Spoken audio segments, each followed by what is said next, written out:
গলা চিপে ধরে আমাকে বলতেছে বল আমাকে কেন ঘুরাইছিস। তো আমাকে বললো তোকে তো আমি অনেকদিন ধরে খুঁজতেছি। আমি বললাম আমি যেবাটাকে না, করিডরে ফিঙ্গারপ্রিন্ট, তার ঘরে ফিঙ্গারপ্রিন্ট, তার ওয়াশরুমে ফিঙ্গারপ্রিন্ট, তার ওয়াশরুমের ভিতরে একটা সুড়ঙ্গ আছে। উনি আপনাকে যেবাটাকিয়া ভাবতেছে। যেবাটাকিয়ার বাড়ি হচ্ছে ব্রাহ্মণবাড়িয়া, যেবাটাকিয়া মিরপুরে থাকে। যেবাটাকিয়া 1.5 বছর তার সাথে সম্পর্ক করে তার থেকে 1.5 কোটি টাকা নিতে এই রশি দিয়ে হাসিনা রাজাকারদেরকে ফাঁসি দিছিল। তারেক রহমান এসে আমার পায়ের কাছে পড়ে থাকে। মতো মাইয়া মরলে আমার কিচ্ছু যায় আসে না। আমাদের যে প্রধানমন্ত্রী জনাব তারেক রহমান, তার ঘরে মেয়ে আছে। আমি চাই আমার এই ভয়েস উনি পর্যন্ত যাক এবং এটার বিচার যেন উনি নিজে করে। তো আমাকে বললো তোকে তো আমি অনেকদিন ধরে খুঁজতেছি। আমি বললাম আমি যেবাটাকে না, আপনি কি বলতেছেন। তখন ইমন আমার দিকে ইশারা দিল, ইমন আমার দিকে এরকম ইশারা দিল যে মানে এমন একটা ইশারা দিল যে যা বলতেছে বলতেছে মেনে নাও মেনে নাও মেনে নাও। আমি আর কোনো কথা বলিনি। এবং সারপ্রাইজিংলি আপনারা অবাক হয়ে যাবেন, আপনারা যদি ওই অফিসে যান, ওই আশিয়ান মেডিকেলে যান, করিডরে ফিঙ্গারপ্রিন্ট, তার ঘরে ফিঙ্গারপ্রিন্ট, তার ওয়াশরুমে ফিঙ্গারপ্রিন্ট, তার ওয়াশরুমের ভিতরে একটা সুড়ঙ্গ আছে। তার ওয়াশরুমে আমি যখন ঢুকছি আমার ওয়াশরুমের জন্য, দেখি যে ওখানে আরেকটা সুড়ঙ্গ আছে। ওই সুড়ঙ্গ দিয়ে সে ঢুকে। এরপরে সে আমাকে কি বললো যে তুই আমার থেকে টাকা নিয়ে পর্দা কিনছিস 7 লাখ টাকার, তুই মোহাম্মদপুরে থাকিস, মিরপুরে থাকিস না। আমি বললাম মিরপুর।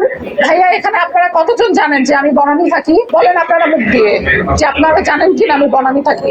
আমি আজকে 7 বছর ধরে বনানী থাকি। এখানে অনেক সাংবাদিক সাক্ষী আছে। আমি বনানীতে থাকি, আমি বনানীতেই সব আমার বনানীতেই বাসা। আমাকে সে বলতেছে তুই তুই ইয়েতে তুই থাকিস হচ্ছে মিরপুরে, তোর বাড়ি ব্রাহ্মণবাড়িয়া। তখন আমাকে পাশ থেকে ইমন বলতেছে যে আপু উনি আপনাকে যেবাটাকিয়া ভাবতেছে। যেবাটাকিয়ার বাড়ি হচ্ছে ব্রাহ্মণবাড়িয়া, যেবাটাকিয়া মিরপুরে থাকে।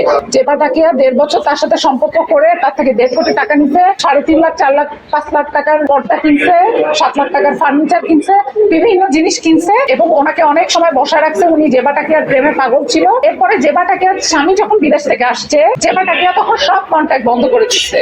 সে সব জায়গা থেকে কন্ট্যাক্ট বন্ধ করে দিয়ে ওই লোককে টিচ করে টাকা পয়সা নিয়ে চলে গেছে। এখন এই যে আশিয়ার নজরুল, সে আমাকে যেবাটাকিয়া ভাবতেছে। মানে সে এমন একটা লোক, সে কালকে আপনাকে চিনলে আজকে আপনাকে চিনবে না, এই টাইপের। এরপরে সে ইমনকে ঘর থেকে বের করে দিল যে ইমন তুই বের হয়ে যায়। বের হয়ে আমাকে বললো তুমি ওই সোফায় যে বসো। দূরে একটা সোফা দেখা দিল যে ওই সোফায় যে বসো। আমি বসলাম, যে ভাবলাম যে হয়তো কথা বলবে, দূরে যে বসছি। এরপরে সে 2 হাত দিয়ে আমার রশি দিয়ে 2 পা বাঁধলো আমার, এবং সেই রশি আমাকে বলে কি এই রশি দিয়ে হাসিনা রাজাকারদেরকে ফাঁসি দিছিল। তারেক রহমান এসে আমার পায়ের কাছে পড়ে থাকে, হাসিনা আমার পায়ের কাছে পড়ে থাকে, সালাউদ্দিন আমার পায়ের কাছে পড়ে থাকে। তোর মতো মাইয়া মরলে আমার কিচ্ছু যায় আসে না। আমি প্রতিদিন মাটি চাপা দিয়ে রাখি। আমি শুধু বলছি আপনার নিজের ঘরেও মেয়ে আছে, এতটা নির্দয় হয়েন না। আল্লাহ বলছে এত নির্দয় হয়েন না। আপনারা আমার অবস্থাটা চিন্তা করেন। আমি ওই রুমের মধ্যে একা, একটা মানুষ নাই, তার যত লোকজন আছে সবাইকে সে বের করে দিছে, দিয়ে আমার হাত বাঁধছে, আমার পা বাঁধছে, আমার ফোন দূরে ছুঁড়ে মারছে, মেরে আমার গলা চিপে ধরছে। এভাবে গলা চিপে ধরে আমাকে বলতেছে বল